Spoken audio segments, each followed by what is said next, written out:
Hi, hello friends, welcome to World Explorer India. Today, October 16, World Anesthesia Day. Theme of this year is Occupational Well-being of Anesthesiologist.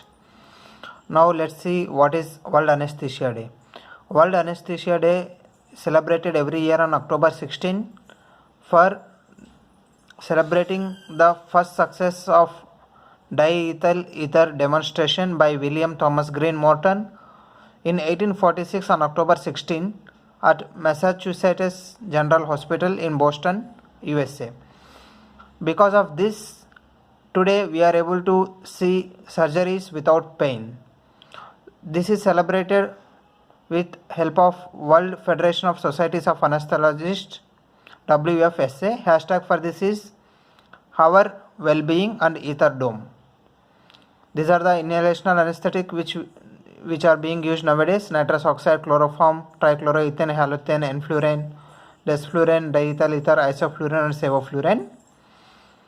Patient safety comes with the health worker safety. If any health worker is safe, then they are able to provide the best possible care to the patient. So well-being of each and every health worker, including anesthetist, is out of most important concern nowadays. So my well-being is very much important. So this World Anesthesia Day focus is on my well-being, fight fatigue and prevent burnout. So occupational well-being of anesthesiologist. In this we are going to see what is occupational fatigue, burnout syndrome. What is burnout syndrome? Burnout syndrome is physical and emotional response to occupational stress characterized by exhaustion, depersonalization and feelings of incompetence or fail to meet targets. That means this is a physical response and also an emotional response where the health worker is exhausted and they are even forgetting about themselves and they are having the incompetence feelings, etc. So that is called as burnout.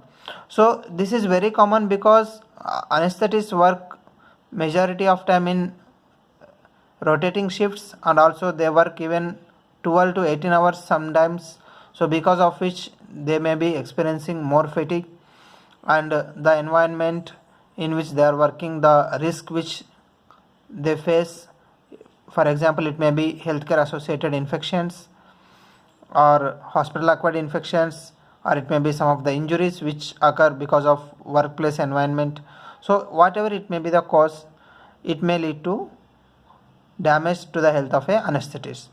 So because of which they even go to severe depression and also sometimes they go for suicidal ideations. So it is our role to see what is stress management and how to prevent suicide, etc. So patient safety comes with the health worker safety. So are you enjoying? So are you trying to change your job, or how satisfied with your job today? Are you happy with your current job? Do you have emotional bonds with your patients, or you are just working mechanically? Is your self-esteem high, low, or is it okay? Are you able to cope up with the advances in technology, because technology is ever growing and it's growing like anything and we have to cope up with the advances? So are you able to learn something new every day? Are you able to remember the life events? So such type of questions will directly reflect whether your well-being is there or not. So fatigue is very common, so it's better to have some breaks during the work. Talk to colleague or senior if you are having fatigue. Keep professional life out of the personal life. Don't mix professional life and the personal life. Have some good sleep hygiene, and see the description link below where I have given link for sleep and sleep hygiene and also sleep problems. So burnout, it is avoid burnout, it is better so that you can have a good work life. So who is at risk, or what is the risk? You may, if you are fatigue or if you are burnout, you may at risk of getting hospital acquired infections, and it even lead to the patient safety concerns. Even some of the anesthetists, they are prone to addictions like alcoholism or any other drugs. They are able to get fatigue, because of which there is a chance of medication errors and also there is a low job satisfaction, because of which they even want to shift the job or they want to change their profession. So what to do now?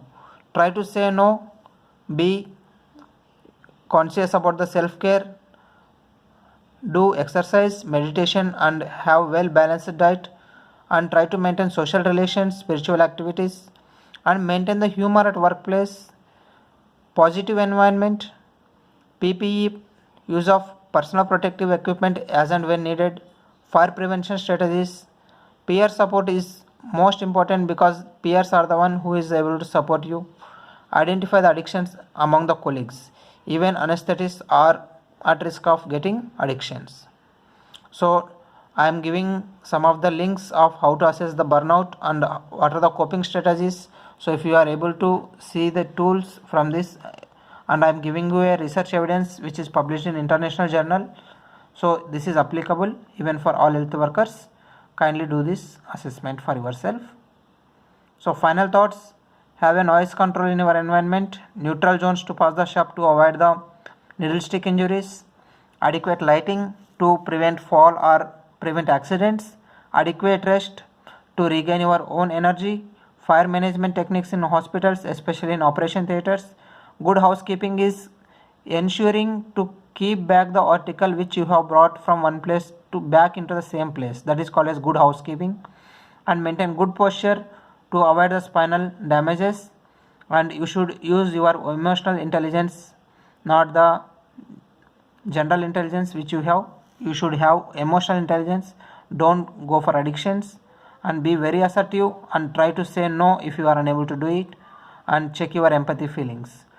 So if you like this, do subscribe, comment and share among friends. Thank you.